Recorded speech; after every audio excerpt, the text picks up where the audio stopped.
This is a test. This station is conducting a test of the emergency broadcasting system. This is only a test. You've heard that sound your whole life. On the radio driving to work. On the television before the afternoon movie. This is a test of the emergency broadcast system. This is only a test. Your whole life, only a test. On February 20th, 1971, it wasn't. And for 40 minutes, nobody in America knew the difference. To understand why that mattered, you have to understand what came before it.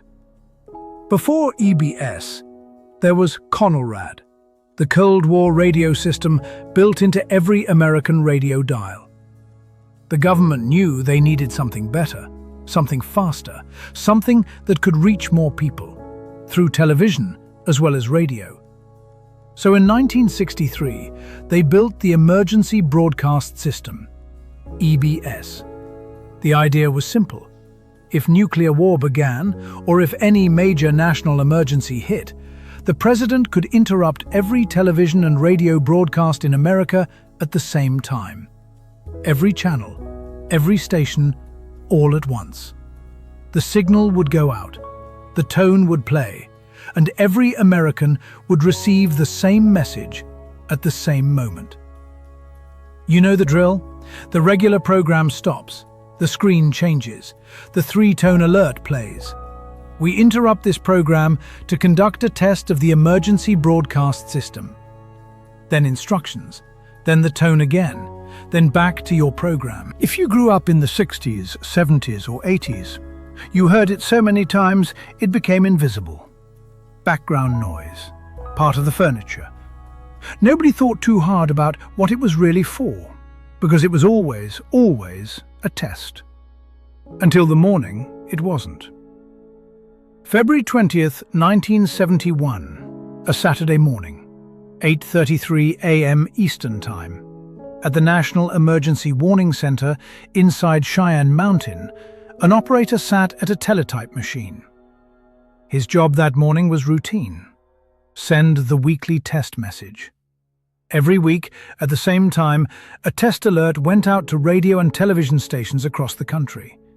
The stations would acknowledge it, run the test, and life would continue. The operator reached for the tape. He loaded it. He sent it. He loaded the wrong tape. What went out across America that morning was not the weekly test message. It was operational message number 2, the real one. The message that meant the United States was under nuclear attack. This was not a drill. All broadcast stations were ordered to leave the air immediately. The authenticator code word that day was hatefulness, and it was heading to every radio and television station in the country. Across America, the message arrived, and immediately nobody knew what to do. Because here's the part nobody had planned for properly.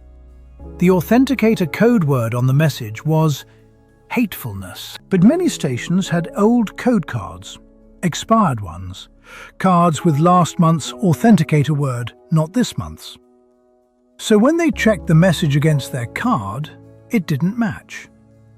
Was this a real attack message with a code they couldn't verify? Or was it an error they were about to broadcast to the nation? Some stations ignored it entirely. They figured it was a mistake and kept playing music. Some tried to follow protocol. They moved to emergency frequencies and began reading the message.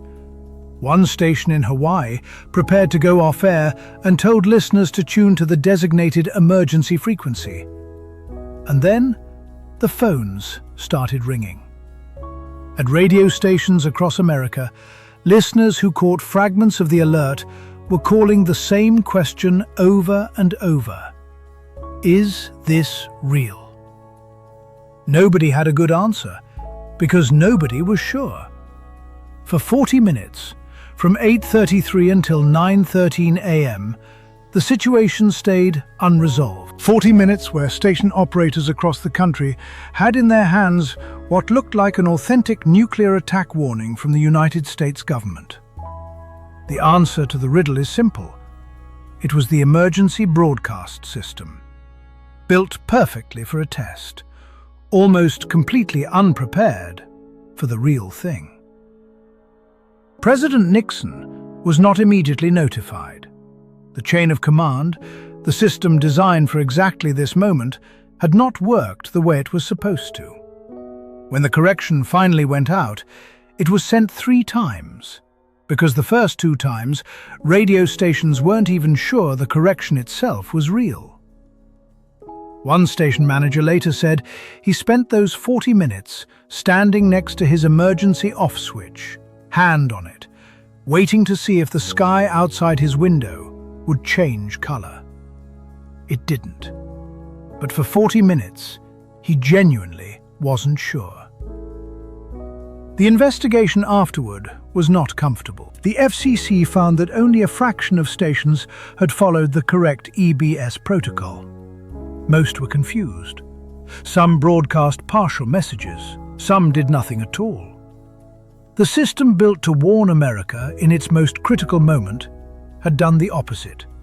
It had produced 40 minutes of confusion, unanswered phones, and one station manager with his hand over a switch. EBS was eventually replaced by EAS, the Emergency Alert System, in 1997.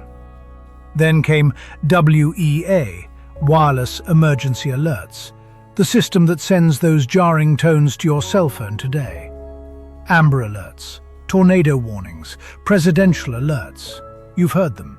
That sudden, loud noise from your pocket in a quiet room. That's the direct descendant of the system that failed on February 20th, 1971. Improved, updated, more redundant. But built on the lessons of 40 confusing minutes in a country that couldn't tell whether the world was ending. There is always a test scheduled. The question nobody asks, the question those station managers asked for 40 minutes in 1971, is whether the test and the real thing would look different enough to tell apart. If you were alive then, you probably remember where you were when a warning sound came through the room.